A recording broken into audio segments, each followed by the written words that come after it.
When you're ready.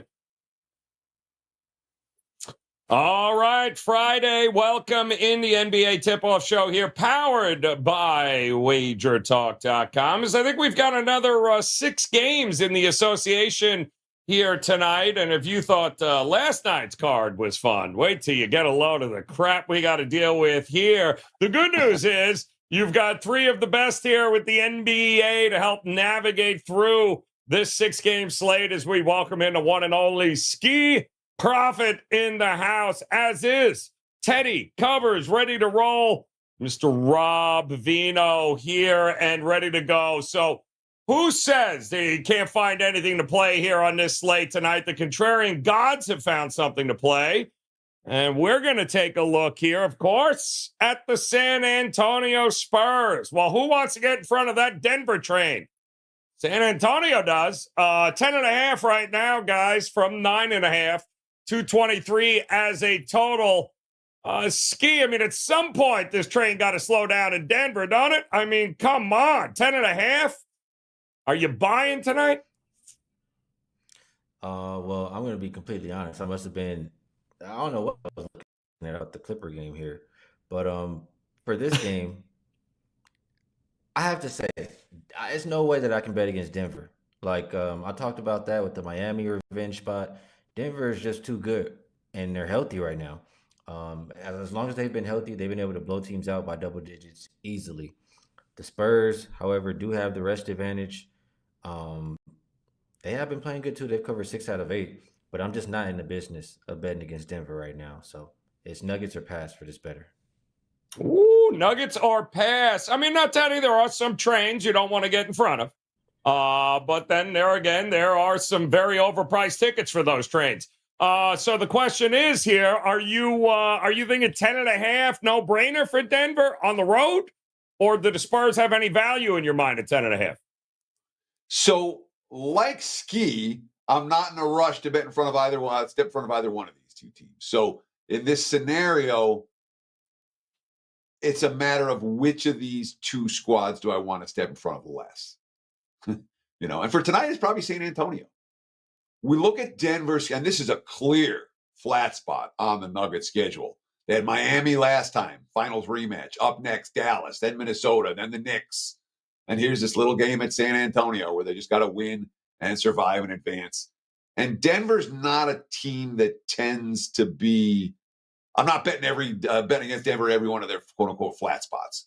They haven't been particularly flat spotty. They're not one of these teams that over and over again you're going to find, they don't show for their spot. Denver's a very consistent team, and they're a team I don't step in front of lightly.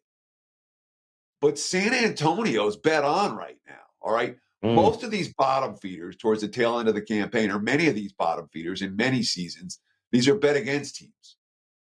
There's a good handful of bottom feeders right now. San Antonio's playing competitive basketball. Charlotte's playing competitive basketball. Memphis, Detroit. They haven't thrown the towel in on their season. And the Spurs have been making me money in recent weeks. 10.5 to me is a little bit too rich. I'll take the points. My number for the game is only 8.5. So, and I've got Denver again, power rated the second best team in the NBA behind Boston. So I could only take the points with San Antonio in this one. Now, I like it, Teddy, with the contrarian gods on this one, Rob. I mean, to his point, I got San Antonio 9-4 against the number in its last 13. They were what felt like was on the road for that entire rodeo month, right? They come back home, they start playing some pretty decent basketball here. It feels like just an overinflated number. I get why the contrarian gods are looking at this. What do you think of this matchup here tonight against Denver? Well, from a Denver perspective, Joe, I think what a difference a year makes. Because if I go back in time to last year, at this point in time, they had the West sewed up already. And they'd go out and they had a long streak where you could just fade Denver because they could care less. Then this year happens, and they're caught in that division with OKC and Minnesota, and they're caught in this race for number one. I mean, when the All-Star break hit, they were not the number one seed in the West, and they're only tied for it at this point in time. But they had some catching up to do. Thus, we see 10-1 straight up since the All-Star break. straight up isn't going to get us there here unless you are really in the business of laying out a pile of money for a money line play. So you got to win by a good substantial margin here. And I'd probably be with Teddy here. I'd probably look the Spurs way to stay within the number. Denver doesn't have a game tomorrow, so they're not on the front end of a back-to-back, but they do face Dallas and Minnesota upcoming in their next two games. Those are going to be important, especially the Minnesota one. Denver's just on a quest right now to make everything run through the Mile High City. It's an advantage, to say the least, if you can get teams to have to play 4 out of 7 on that floor. It worked for them last year. They're good enough to make it work for them this year. So I don't doubt they win the game. But, that check of San Antonio's roster, and maybe it took this long. But 1 through 9, it's not a bad core of players. And when you watch them on a night in, night out basis, they're not bad. But they're starting to figure some things out right now. And, if Denver lets off the gas late, let's just say they're winning big, 5 minutes left in the fourth, and they let go of the pedal a little bit, San Antonio could always creep in back door because they're going to play hard for 48 minutes. I do worry a little bit, guys, as always, about their 14-win situation, and the couple of teams behind them in the race for the most ping pong balls have 12 and 11. So San Antonio you don't want to win games outright at this point in time and hurt yourself. But I think a loss within 10.5 might be in the cards here for them. So I'll try it. Contrarian play of the day, Spurs plus 10.5. How about me siding with the contrarian gods? I'm trying to avoid that. This got ugly in a hurry here, Skee. I mean, San Antonio is disgusting, and we love it here on the contrarian play of the day. I want to take a second here. A big shout out to those of you guys joining us here on a couple of different spots here. Of course, YouTube.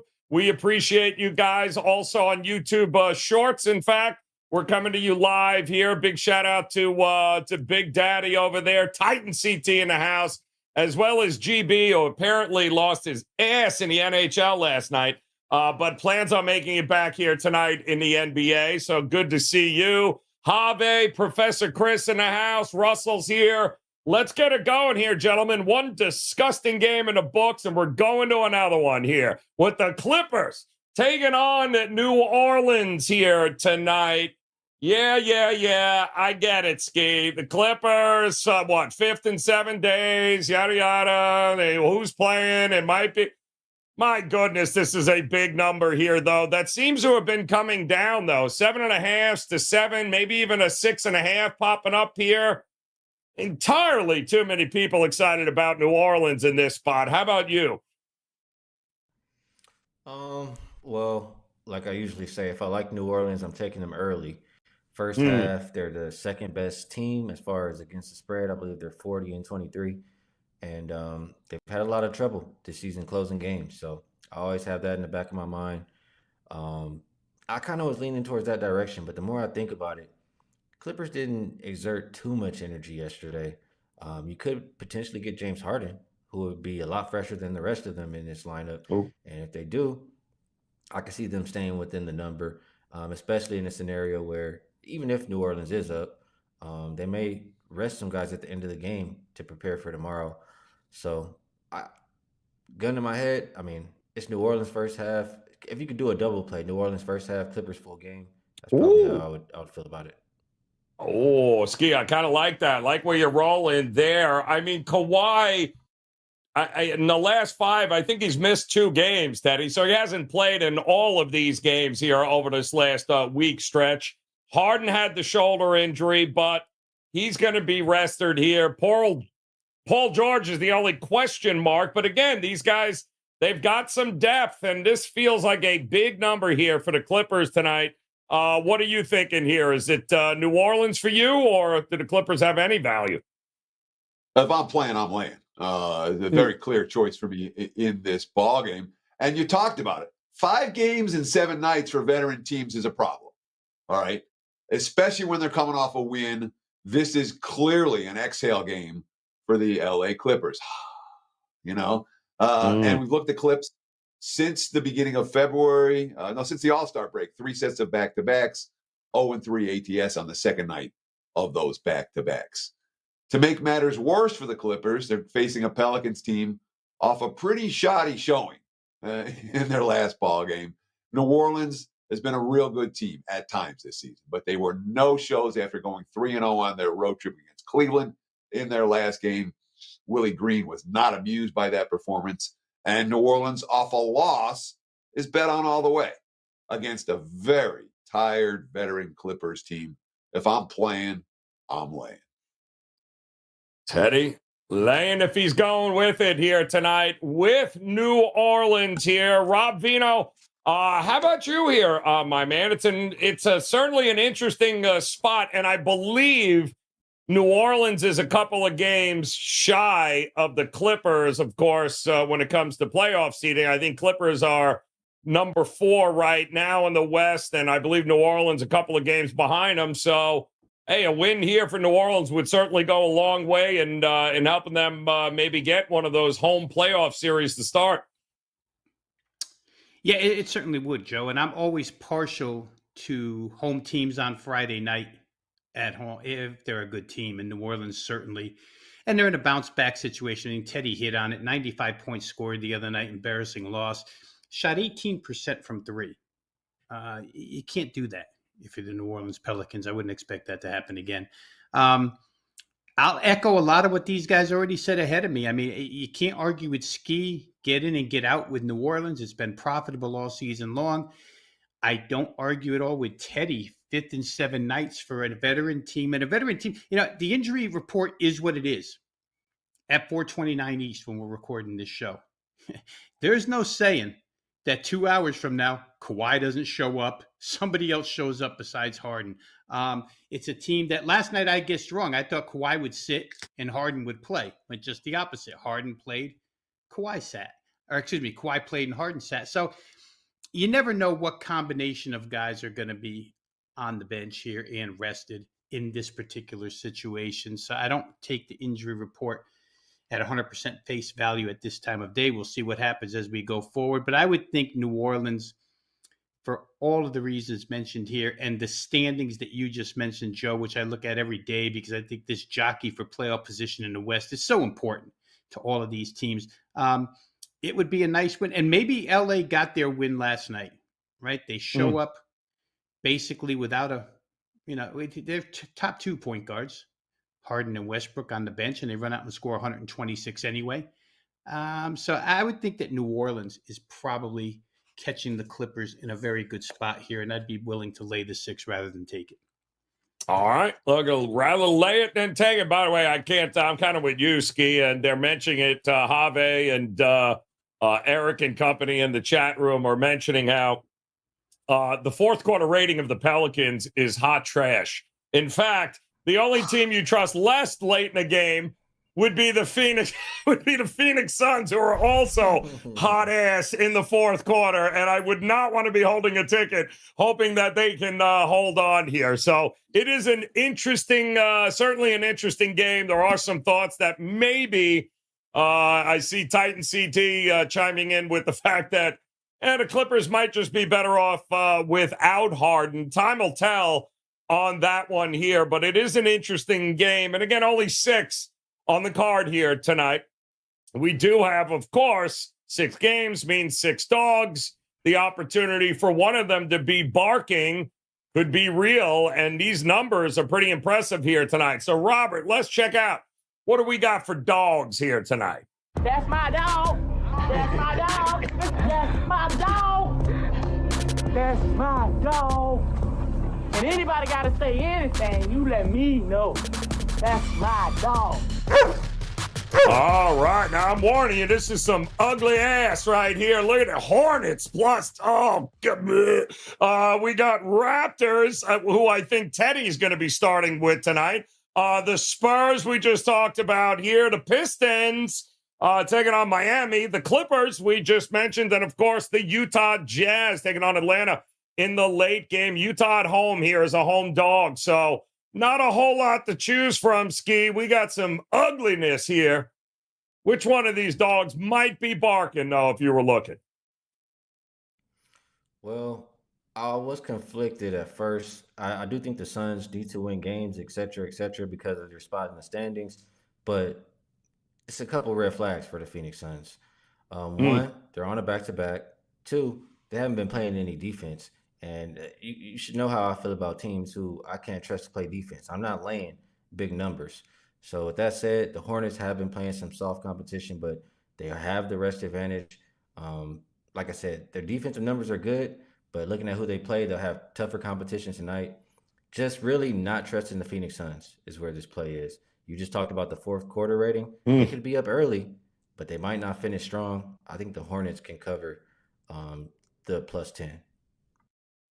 Yeah, it's kind of where my eye went to early. By the way, Phoenix now 5-6 straight up, 2-9 against the number in their last 11 games. Really impressive stuff there with the big three. Teddy, come on, man. It is as ugly as it gets. You already went ugly with San Antonio and the Contrarian Gods. Is there another one that might be barking for you tonight? Yeah. We posted in the thread. That would be the Charlotte Hornets plus 10 against Phoenix. I mean, it's one of these like, look, you got to pick an ugly dog, and this was not a day that I love the dogs.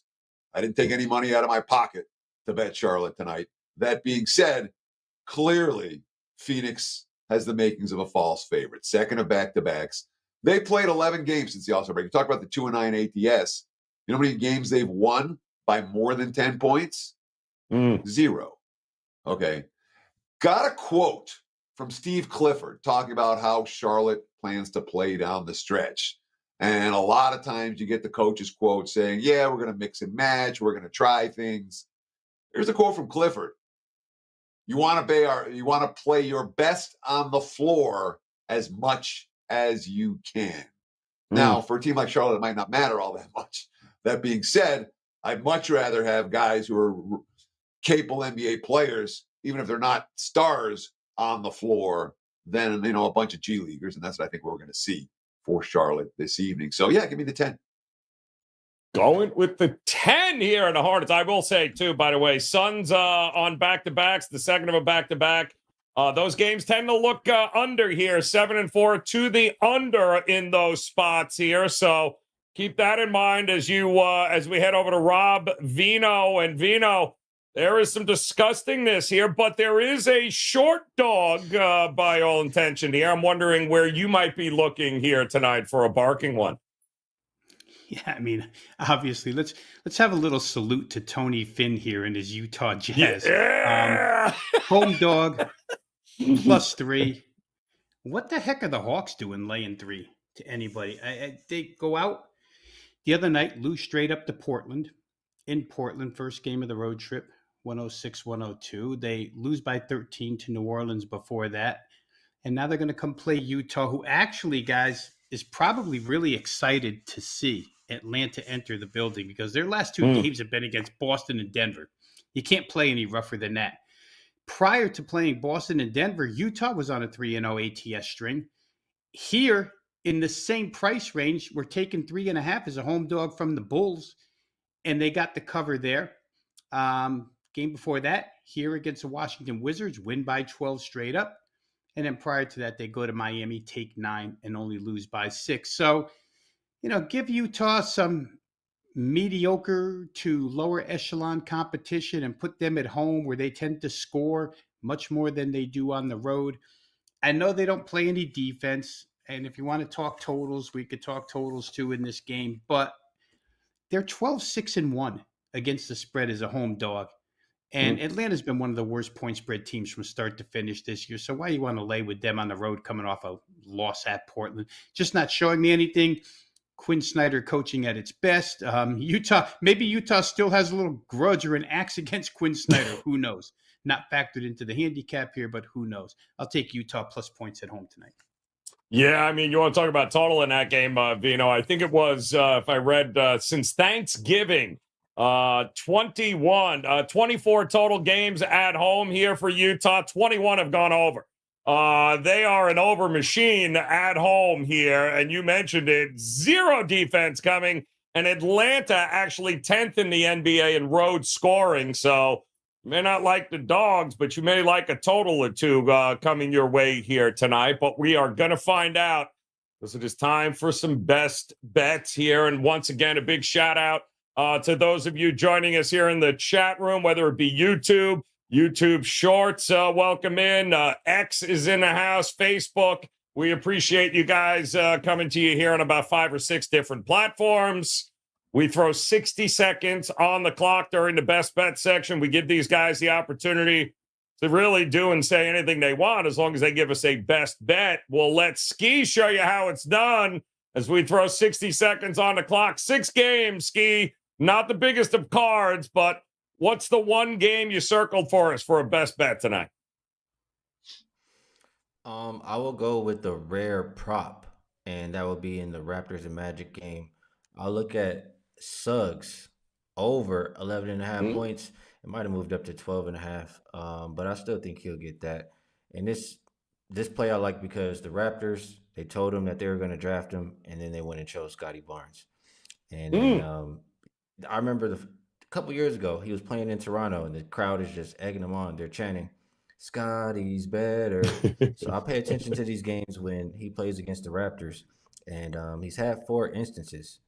You know, you look at the season, he only averages 12.3 points per game. In those 4 games versus the Raptors, he's averaging 19.5.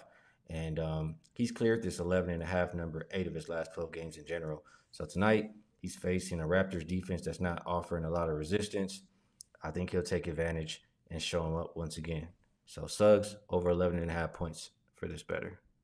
All right. Love it. Suggs up and over red hot Orlando Magic here as they continue to roll right into Toronto here tonight. Teddy covers. Come on, man. 60 seconds, 6 games. Give us a best bet here tonight. Yeah, let's talk NBA Friday night. Before I break down Orlando and Toronto, do want to let you guys know we got a promo code, Teddy3. That'll get you $20 off any 3-day pass. It's good for me. It's good for Skee. It's good for Rob. It's good for anybody. Teddy3 at checkout. $20 off a 3-day pass. Worth noting, I do have a 5% big ticket in college hoops. Tips off in the not too distant future. So if you want to get on board, do that now. Look, Toronto is bet against. Your bottom feeders down the stretch that have let go of the rope, there's no value on those teams. When you're getting smacked around in Detroit, you know, for your 5th consecutive loss, 8th and 9 games for the Raptors at home. Last 3 games, double-digit loss, 3 of the last 4, double-digit loss, double-digit loss, double-digit loss. The only one they were able to get under the number was Charlotte. Orlando beat this team by margin last time out. We trust the Magic on the road. Price is reasonable. Lay it. Get it done. Lay it with the Orlando Magic. Anybody happen to know if Cade Cunningham is playing tonight? I have to look into that. Rob Vino, what is going on? He's still a game time possession. I don't think he was at the shoot around early. Or what are you seeing, Teddy? The issue with Cunningham, I think he's going to play. He sat I was watching last night. He sat the 4th quarter. They thought about putting him back in. He wanted to go back in. They're like, no, rest. We need you tomorrow. So now they've listed him as possible rest all day. I don't see any reason why Cade Cunningham sits tonight. I'd be surprised if he does. Yeah, I'm kind of with you on that point there. And the line ain't moving. Waiting to hear, that's for sure. Rob Vino, come on, man. 60 seconds on the clock. Just give us the Miami Heat and we'll move on. Go ahead. We talked about it before. I'm going to go back to the New Orleans Clippers game, but I played it from a specific angle. I played the Pelicans team total up and over 112.5 for a lot of the reasons we described. That would be good reasons to play them as the favorite in this game, whether first half or full game. They catch LA in the second of back-to-back. LA gets that win 126-111 last night against Chicago. Chicago was in a similar situation to what the Clippers are in tonight. To compound it, though, Chicago was without Kobe White, maybe their best shooter from the perimeter. So that helped LA in that particular game. This time, the Pelicans are the healthy group. We don't know who the Clippers are going to actually come with. New Orleans is, it's kind of immune to venue, guys. 116 plus at home, 116 plus scored on the road. Doesn't really matter. That 95-point effort the other night. I think they get a bounce back from, especially from three. The numbers seem light enough for me to go ahead and fade the Clippers defense and play the team total for New Orleans over 112.5. All right. Boom. Over 112.5. I'm sensing a theme here on today's show here, guys. 6 games on the board.